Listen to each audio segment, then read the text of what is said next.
చూస్ country delight, live better. ఇప్పుడే country delight app ని download చేసుకోండి.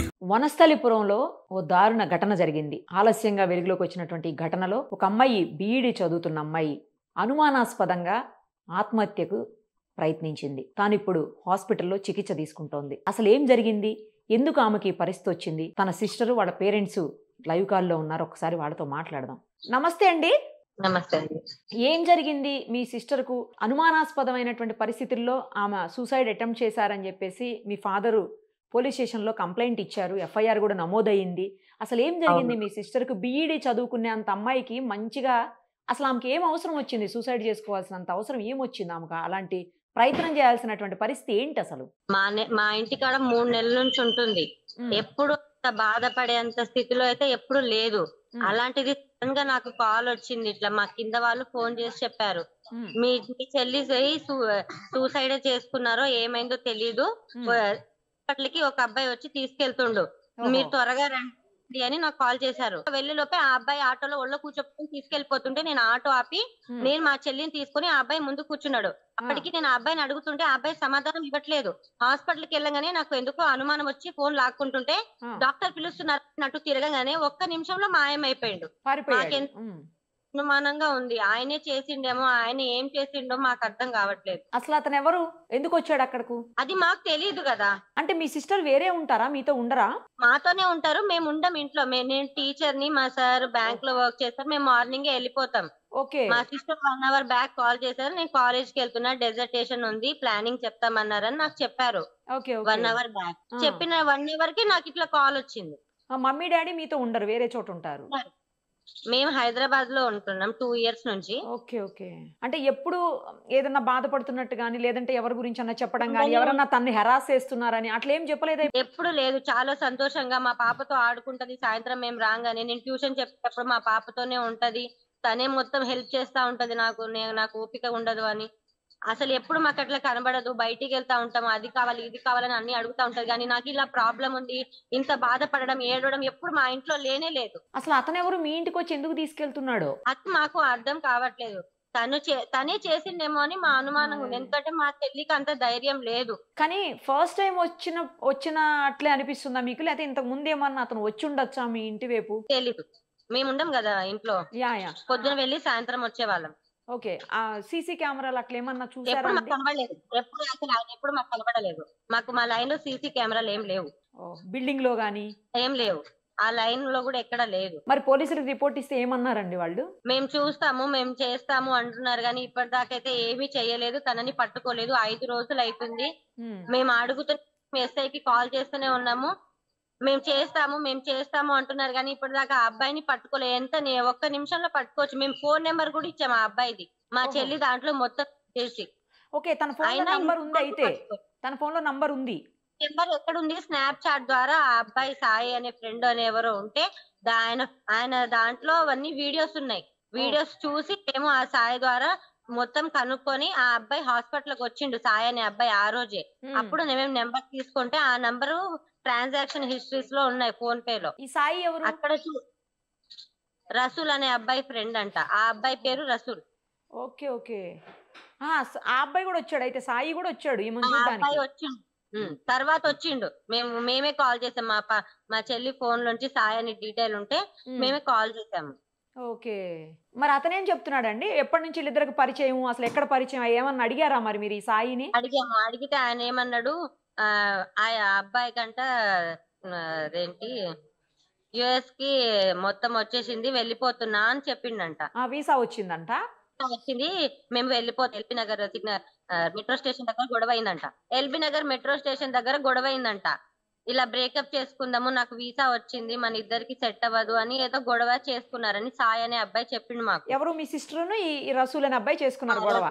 అబ్బాయి దాంతో ఆ కోపంలో ర్యాపిడో బుక్ చేసుకొని ఇంటికి వెళ్ళింది. అంతవరకే తెలుసు నాకు. అంటే వాళ్ళిద్దరి మధ్యన లవ్ అఫైర్ ఉందేమో అండి అయితే, ఇప్పుడు సాయి చెప్పిన దాన్ని బట్టి.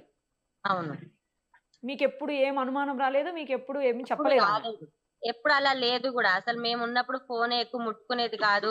ఇలా రీల్స్ ఉంటది, మా పాపతో వీడియోస్ చేయడం, ఫోటోస్ తీయడము, నాకు హెల్ప్ చేయడం, ఇదే చేసేది. కానీ ఇట్లా చాటింగ్ చేయడాలు, ఫోన్లు మాట్లాడడం నాకు ఎప్పుడు కనబడదు. నేను ఏమైనా చాటింగ్ చేసినా వెంటనే చూస్తా ఉంటే నార్మల్ గా రీల్సే ఉండేది కానీ ఇలా చాట్ చేస్తున్నట్టు ఏమి ఉండేది కాదు. ఓకే చాట్ ఓకే చేస్తున్న వాళ్ళ ఫ్రెండ్స్ తో ఆ గర్ల్స్ తోనే కనబడేది నాకు. ఇట్లా ఓకే. అన్వాంటెడ్ గా ఎప్పుడు కనబడలేదు. మరి తన ఫోన్ తీసుకుని ఒకసారి చూసేది ఉండేనండి మీరు? అందులో ఏమన్నా ఇన్ఫర్మేషన్ ఉండేదేమో, తెలిసేదేమో కనీసం. చూసాం, ఏం లేదు, అన్ని డిలీట్ అయి ఉన్నాయి. డిలీట్ ఒక స్నాప్ వీడియోస్ ఉన్నాయి అంతే. అంతే, ఇక ఇతనికి సంబంధించింది ఏం లేదు ఇన్ఫర్మేషన్. ఏం- అసలు ఎక్కడ ఉంటాడు ఏంటి ఏం తెలియదేమో. ఖమ్మంలో ఉంటారంట, టేకులపల్లిలో ఉంటారంట. అది ఆ సాయి అనే అబ్బాయి చెప్పాడు మాకు. మరి ఈ సాయిని అడిగితే డీటెయిల్స్ ఇస్తాడు కదండి, అప్పుడు పోలీసులకి ఇస్తే వాళ్ళు. అది వాళ్ళు మూవ్ అప్ అవ్వట్లేదు. మేము చెప్పాం కూడా సాయి అనే అబ్బాయి అంటే, ఆ అబ్బాయి నంబర్ పంపిమన్నారు, నిన్న పంపించాం కూడా. ఉమ్. మేము కాల్ చేస్తుంటే స్విచ్ ఆఫ్ వస్తుంది. మా ద్వారా మేమేమైనా ప్రయత్నిద్దాం అనుకుంటాం. ఇప్పుడు మీ సిస్టర్కి ఎలా ఉందండి? తను ఓకేనా? అంటే అవుట్ ఆఫ్ డేంజర్ ఉన్నారా? ఏం లేదు, చెప్పట్లేదు డాక్టర్. అదేంటి అంటే ఎలా ఉంది? అవుట్ ఆఫ్ డేంజరేనా? ఆమె లైఫ్ రిస్క్ లేదా? అవన్నీ చెప్పాలి కదా. లేదు, ఏం చెప్పట్లేదు. కష్టము, వెంటిలేటర్ మీదే ఉన్నారు. వెంటిలేటర్ మీద ఉన్నారా? అంటే హ్యాంగ్ చేసుకున్నారా లేకపోతే ఏమైనా తీసుకున్నారా అండి? హ్యాంగే అంట, కానీ అది మా చెల్లి అయితే అంత చేసుకోలేదు. మా అనుమానం ప్రకారం తనే చేసిండేమో అనిపిస్తుంది. ఎందుకంటే అక్కడ మా ఇంటి దగ్గర ఉన్న పరిస్థితులు చూస్తుంటే ఫ్యాన్ ఏం వంగి లేదు, బెడ్ అంతా నార్మల్ గానే ఉంది, చైర్ అంతా బెడ్ మీద ప్రాపర్ గా ప్రాపర్ గానే ఉంది. ఇట్లా పడిపోవడం గానీ అట్లా ఏమీ లేదు. ఓకే. అనుమానం వస్తుంది. ఫోన్ లో అన్ని డీటెయిల్స్ డిలీట్ చేసింది కూడా తనేనేమో అని అనుమానంగా ఉంది మాకు. ఎందుకంటే అంత వచ్చిన మా చెల్లి చేసుకోలేదు కదా డిలీట్. తను బ్రేకప్ అన్నప్పుడు మా చెల్లి ఎందుకు చేసుకుంటది? ఇప్పుడు పోలీస్ ఇన్వెస్టిగేషన్ లో గానీ మొత్తం తేలాలండి. వాళ్ళు సీరియస్ గా ఇన్వెస్టిగేషన్ చేస్తే గనక ఇమీడియట్ గా బాగుంటది. మేము అదే అనుకుంటున్నాం కానీ వాళ్ళు ఇంకా ఈ 5 days నుంచి ఒక్క రెస్పాండ్ లేదు. అట్లీస్ట్ 5 days అవుతుంది. మేము ఫోన్ నెంబర్ ఇచ్చాము, దాని ద్వారా కూడా వాళ్ళు ఒక్క ఇన్ఫర్మేషన్ కూడా మాకు ఇవ్వలే. పట్టుకుంటామని అంటున్నారు. ఎంతసేపు పట్టుకోవడము, మేము పట్టుకుంటాము, మేము వస్తాము, ఇదే అడుగుతున్నారు. మీ ఎలా ఉందని అడుగుతున్నారు కానీ ముందుకు మాత్రం పోవట్లేదు. అసలు ఇన్ని రోజులు బయటకి ఎందుకు రాలేదండి? చాలా రోజుల తర్వాత బయటకు వచ్చింది మ్యాటర్ కూడా. వాళ్ళు ఇన్వెస్టిగేషన్ మేము సీరియస్ గా చేస్తామన్నారు. మేము ఆ ప్రాబ్లం లో ఉన్న వాళ్ళు డాక్టర్స్ 10 minutes కి ఒకటి చెప్తున్నారు, నైట్ ఒకటి చెప్తున్నారు, మార్నింగ్ ఒకటి చెప్తున్నారు. మేము అందరం ఆ టెన్షన్ లో హాస్పిటల్లో తిరుగుతున్నాం. ఇది మూడు హాస్పిటల్ మేము తిప్పడము. మమతా నుంచి రష్ కేర్ నుంచి ఇప్పుడు ఇక్కడ ఖమ్మం మమతకి అయినా పెట్టాము వెళ్ళి. అంటే మీది కూడా ఖమ్మమేనా అండి నేటివ్? మాది కూడా ఖమ్మమే. ఓకే. మేము హైదరాబాద్ లో ఉంటున్నాం అక్కడ. అదేలే. ఇప్పుడు ఏ హాస్పిటల్ లో ఉన్నారు? ఖమ్మంలో ఉన్నారా హైదరాబాద్ లో ఉన్నారా? ఖమ్మం మమతా హాస్పిటల్లో ఖమ్మంలో ఉన్నారు. మీరు కంప్లైంట్ అక్కడ ఇచ్చారా అండి హైదరాబాద్ లో ఇచ్చారా? మరి అక్కడే వనస్థలిపురంలోనే ఆ జోన్ కి అక్కడే ఇవ్వండి అన్నారు. మేము అక్కడే ఇచ్చాం ఎస్ఐ గౌతమ్. అదేలేండి. వాళ్ళు సీరియస్ గా కొంచెం మరి ఇన్వెస్టిగేషన్ చేస్తే నిజాలనే బయటకు వస్తాయండి. ఫస్ట్ అన్నిటికంటే ముఖ్యంగా మీ సిస్టర్ వస్తేనే మాకు ఆ డీటెయిల్స్ ఏంటో తెలుస్తుంది. ఇప్పుడు మా చెల్లి చెప్పే పొజిషన్ లేదు కాబట్టి ఫస్ట్ అయితే మీ సిస్టర్ సేవ్ అవ్వాలి. మాకు న్యాయమైన జరగాలి, ఏం జరిగింది అక్కడ అనేది. అవును ఆమె చెప్పాలి లేదా అతను చెప్పాలి, వాళ్ళిద్దరిలో ఎవరో ఒకరు చెప్పాలి. ఫస్ట్ అయితే మీ సిస్టర్ సేవ్ అవ్వాలండి. దాని మీదే ముందు దృష్టి పెట్టండి అందరూ కూడా. ఫస్ట్ ఆమె సేవ్ అవ్వాలి కదా.